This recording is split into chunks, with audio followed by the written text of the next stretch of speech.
Hello, and welcome to another segment of the Coatesville Area Public Library's Oral History Project. I'm Kirk Witmer, and with me today is Charles, better known as Chuck Williams.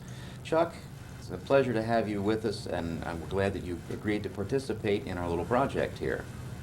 It's all my pleasure. I've been doing a lot of reminiscing, and it's been very helpful. Good. Chuck, you came into the world in Coatesville back in 1923. That's correct. And where was the family home at that time? At the southwest corner of 8th Avenue and Chestnut Street.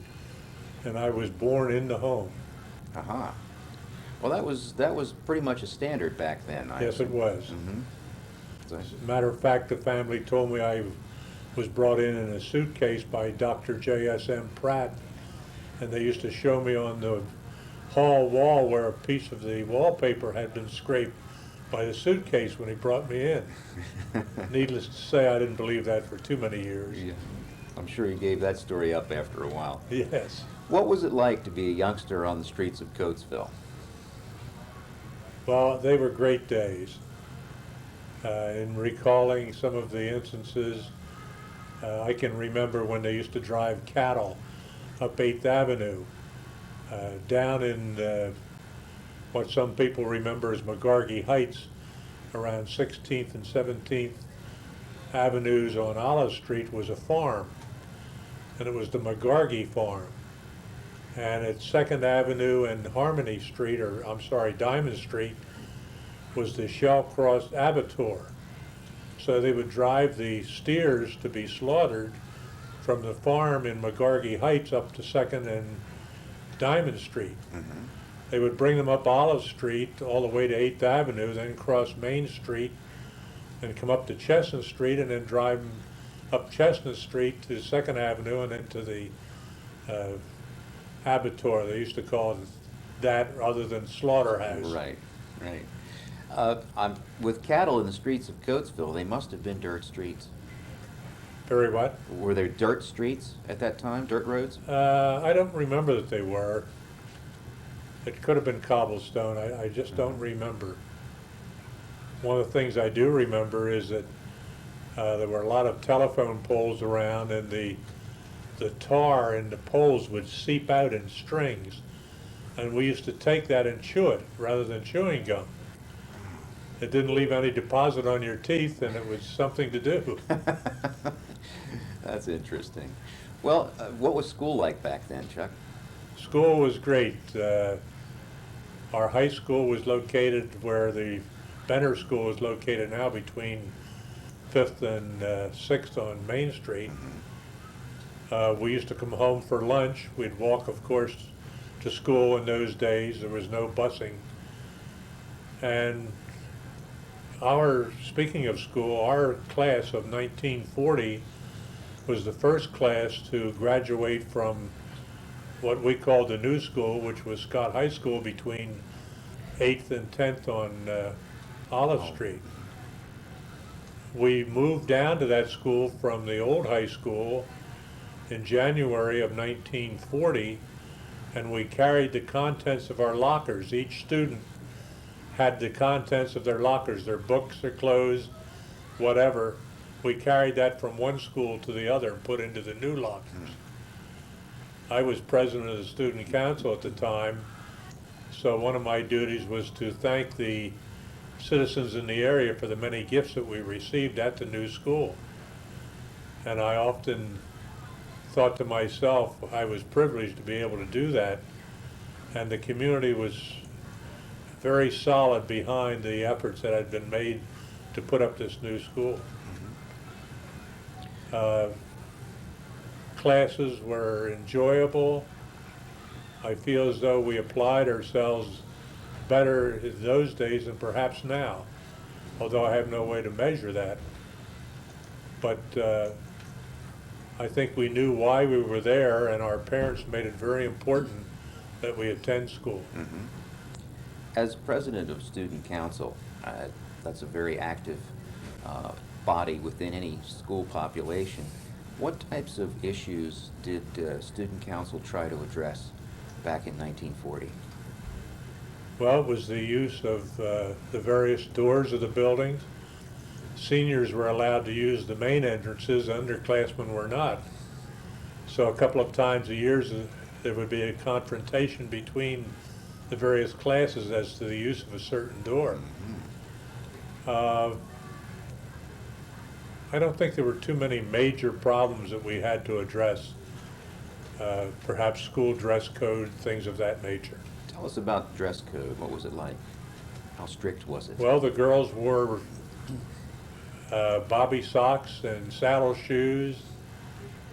The fellows wore whatever was handed down to them, probably. I know in my case I would look at my older brother and say, well, I'll have that to wear someday. So we made do with a lot of things. But you always had your best clothes, your play clothes, and your Sunday clothes. And you didn't intermix them. Yes. When you were a teen, social life in Coatesville, what were some of the local hangouts? Well, during that era, there were 3 movie theaters in Coatesville. There was the auditorium, located now where the Coatesville Towers is. There was the Palace Theater, which was opposite 2nd Avenue on Main Street. And on Chestnut Street, there was the Silver Theater, located between 7th and 8th Avenue on Chestnut Street. Weekends, the theaters usually had serials. There would be episodes where the hero or the heroine would be thrown off a cliff or in a brutal fight with somebody, and the serial left you hanging in hopes that you'd come back next week to see what really happened. The proverbial cliffhanger. Right. So that was enjoyable. There were always a number of dances at the schools, including the various class proms, and there would be, for instance, Gone with the Wind came out at that time. We had a Gone with the Wind dance. There was a contest to see who would be Rhett Butler and who would be Scarlett O'Hara. And the school always was very active in theater and music. We had the Paint and Patch Club, which was a theater group, and of course the Meister Singers would be putting on shows. The varsity club put on plays. As a matter of fact, they had one called Pure as the Driven Snow, and I was in that cast. It was very enjoyable. Being tall, I'm 6'6", or was at that time, and some of the smaller football players around 5'6" or 5'9", that would be hilarious just to see the two of us together on stage. But it was an entertaining time, and everybody tried to participate. I'd like to back up just a moment to the topic of movie theaters. Obviously, these theaters are not around anymore. I remember the auditorium from my childhood days, but the other 2 theaters I don't recall. Do you have any thoughts on any reasons for their demise? I think television probably played as large a part as anything in it. The Palace Theater was long and narrow. Seating wasn't that good in it. I don't know if that had anything to contributed to the demise of it or not. The Silver Theater was more active after the Second World War than before, and it was put in primarily because of the location of it in the neighborhood in which it was established. It was just the evolution of the time, I guess. Chuck, I'd like to talk for a moment about the Depression years. How did that impact your family specifically? One of the major things that comes to mind is the hobos, as they were known as in those days, men who were out looking for work for their families. Our home had a very small neighborhood grocery store, and we used to attract a lot of hobos. And my mother and grandmother would always feed them. And I think through word of mouth, they passed around that our location was a good one to get a meal. It was usually my job to set them up. My folks had a table and a chair and dishes that were just for that purpose. And it would be my job to set them up and serve them when the family had the meal ready for them. Mm-hmm.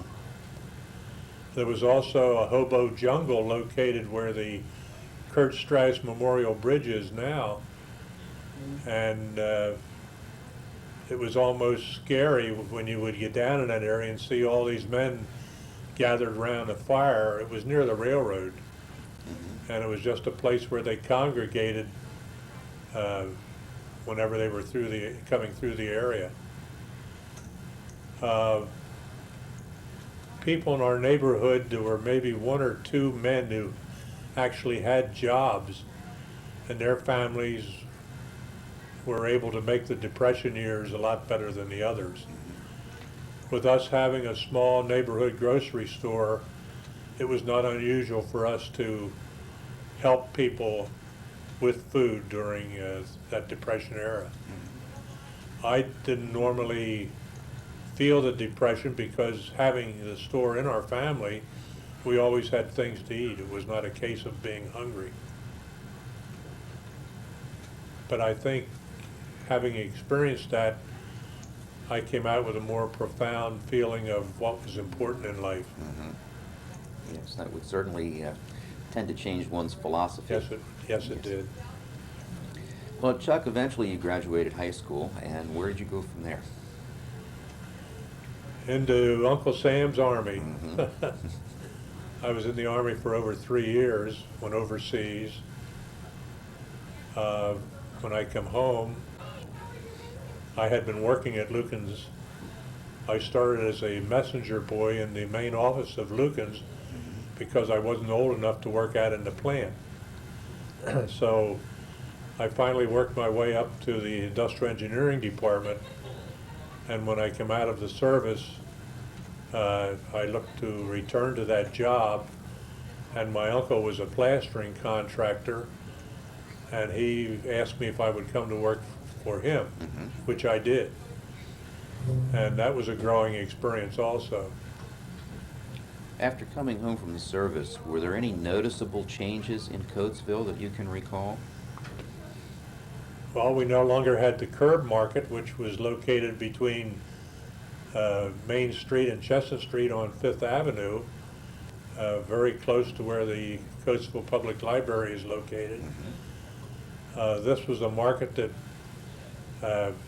farmers and produce salesmen would come in with their vehicles, namely horse and buggies, and line up on the street and sell their wares from their wagons. That was no longer something in the town. Mm-hmm. I should mention while we're talking about it, there is a painting that hangs in the current Coatesville Library Showing that? depicts that open air market that was on that corner at Is 5th that and right? Main. Yes. But at one time, there was a tea house on that site. Yes. Tell us about the tea house. Was it Miss Worth's tea house? Yes. Yes. I don't know how many years it was there, but it was almost Victorian-like, Mm-hmm. very attractive. I've heard it was the place to go for young ladies of any social status. Absolutely. You think so, huh? Yes. Chuck, continuing on with your career history, after working for your uncle as a plasterer, where did you go from there? I went to the Veterans Hospital. They needed a plasterer up there. The one that they had was retiring. And after going to work up there, I became involved in credit unions. They had one at the Veterans Hospital. And I became chairman of the loan committee, which was the lending function. And from there, I went to the Lucan's Employees Federal Credit Union. Mm-hmm. So I had a major career change at around 40 years of age, thankfully. But I found it to be very rewarding to be involved with the credit union. Yes. I should mention also that you did go on to become president of that credit union That's true. before you retired. Yes. And back in the 80s, I think you told me 87, you had an association with the Sewer and Water Authority. Yes, the city of Coatesville created an authority. It was primarily a water authority at that time. We became a sewer authority later on. And I was appointed to that board. And it's been a very rewarding experience too. What sparked the need for the creation of that authority? Well, at the time, Coatesville had defaulted on their bonds for their water plant. And the authority was created primarily to issue new bonds and pay off the old ones that the city had defaulted on. So in effect, we had saved the city from bankruptcy because of that creation of that authority. Well, would you say that was the major issue then that the authority was dealing with in the years that you've been Yes. associated? To overcome the bankruptcy. Right. Chuck, there have been a lot of changes in the look of Coatesville over the years in terms of the architecture. We have lost a lot of things. Can you recall any specific buildings that are no more? Yes, something that comes to mind is the Worth Mansion that was located on the southeast corner of 3rd Avenue and Lincoln Highway, and also the Perkins Mansion, which was on the southeast corner of 4th Avenue and Lincoln Highway. Both of those places are long gone, one being replaced by a bank at the Perkins Mansion, and the Worth Mansion has been replaced by a food store, and it just was a sign of the times, I guess. The mansions, as I understand it, were very much in a Victorian styling. Is that right? That's true, yes. Another thing that comes to mind at 1st Avenue and Lincoln Highway was the Reading Railroad Station, which of course is no longer there. But the Reading line ran from Wilmington to Reading, and the station was the Coatesville station. Also, the bus terminal was located in that vicinity. There was the Brandywine Transit Company and also the Short Line Bus Company, which ran from Coatesville to Westchester. Both of those facilities are long gone. Another thing that comes to mind is the freight station, which was located at 5th Avenue on Elm Street. And that's where the circuses used to come to Coatesville. And as small children, our folks would take us up there, and they were utilizing the elephants to unload the various cage cars and things of that nature. So it was really something to observe when the circus would come to town. This would have been in the 20s then. 30s. 30s? Mhm. So what brand of circus was it? Can you recall? Oh, it was Barnum and Bailey and Cole Brothers Circus and the Clyde Beatty Circus. Mm-hmm. All the famous ones. Yes. Mm-hmm. Chuck, in looking back over your years with the credit union, what can you tell us about how it developed? I know it's a very viable agency in our community still today, but it hasn't always been that way. Well, the VA credit union, I became involved in it in 1952, then went with the Lukens Credit Union in 1964. At that time, it was known as the Lukens Employees Credit Union. So if you were an employee of the company, you were eligible for membership. If you left the employment of the company, you had to close your credit union account. So that was changed through the years. And from Lukens Employees Federal Credit Union, it became the Lukens Community Credit Union, which meant that anyone living in the geographic area of Chester County was eligible for membership. And then we started to take in employer groups. And in marketing to these entities trying to get them to join the credit union, there was a reluctance to have the name Lucan Steel involved in the name. So then we became the Lucan's Community Credit Union, and from there we became the Citadel Federal Credit Union. So that enabled us to attract other business groups more readily. So it's been a very evolutionary process to get to where it is today. Yes, sure. it is. Mhm. It was. Well, with that evolutionary process then, Chuck, there must have been some degree of friction between banks and the credit union. The credit union was, of course, the proverbial new kid on the block in the financial world. Did you have any feedback from banks as to how they viewed you as a competitor? Even though we were in competition for savings and small loans, there were still bank services that credit unions could not offer. We couldn't do any business lending, for instance, construction lending, things of that nature. At the time I went with the Lucan's Credit Union, the National Bank of Coatesville was in existence, the National Bank of Chester Valley, which later became Provident, and then the National Bank of Coatesville became IVB. We had a good rapport because we had to use those banks to deposit funds in from the credit union.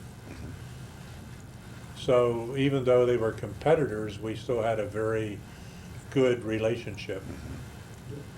Nationally, that was not the case. Large banks started back in 1934 to try to do something about credit unions. Fortunately, we had a congressman named Wright Patman from Texas that was a very good proponent of credit unions. And he said credit unions were next to the church as far as he was concerned with service to people. So just recently there was legislation passed so that credit unions will be able to continue. But essentially what I'm hearing is that the cordial relationship between the credit union and the other banks in Coatesville was not typical for the time. I think that's true. Yes, which makes Coatesville, in one more way, a unique place to live and be. That's very true. Yes. Now, Chuck, I've known you over the years to be someone that has been very closely aligned with the Olivet Methodist Church at 3rd and Chestnut here in town. And I'm wondering if you can give us some insight into what you have seen take place in the way of changes in our church community. Olivet United Methodist Church is a very alive and well organization. I served on a committee, it was a futuring committee here about 5-6 years ago, and we were discussing what the church should do as far as whether we should stay geographically where we are or whether we should move out of town. And it was our decision to stay where we are. We felt as though there was a mission to be accomplished at 3rd and Chestnut in Coatesville. And it's working very well for us. When I was young, in my youth, most people walked to the church. They lived in the area and they walked to the church. Now that is not the case. There's probably only about 5% of people that live within the area that go to the Methodist Church. The others come in from out of town. We have a very viable music program, a very viable Sunday school, and a lot of things to attract young couples. We've found that a third of our membership are young, another third are young married couples, and only a third of the population of the church are elderly. Yes. So we have a very good mix. There's still a vital component there Yes, in it our is. We churches. feel that we are. My recollection as a youth in Coatesville is that congregations of churches pretty much kept to themselves. They may interact on an individual level, but as far as whole congregations, they were unique bodies that were of and to themselves. But yet now we see that there are a mixing of whole congregations that will join together for events. How do you feel about it? What Well, are your that's impressions? a very positive thing, and we just had an example of that on Thanksgiving Eve, where our Olivet Methodist Church in our facility had the Hutcherson Memorial Church attend with us and their congregation and their choirs, the United Brethren Church, the Gap Methodist Church, the Friendship Methodist Church. So here's one opportunity, and it's an annual event where we do come together as congregations. Our church is very active in Thanksgiving and Christmas baskets, the distribution of them, and these other churches join in that as well. Well, it's a wonderful thing to see happening in Coatesville. Yes, it is. Chuck, I want to thank you for being a part of our project today. You've put some more light on it for us, and I can't thank you enough for being a participant. Well, thank you, Kirk. I've enjoyed it.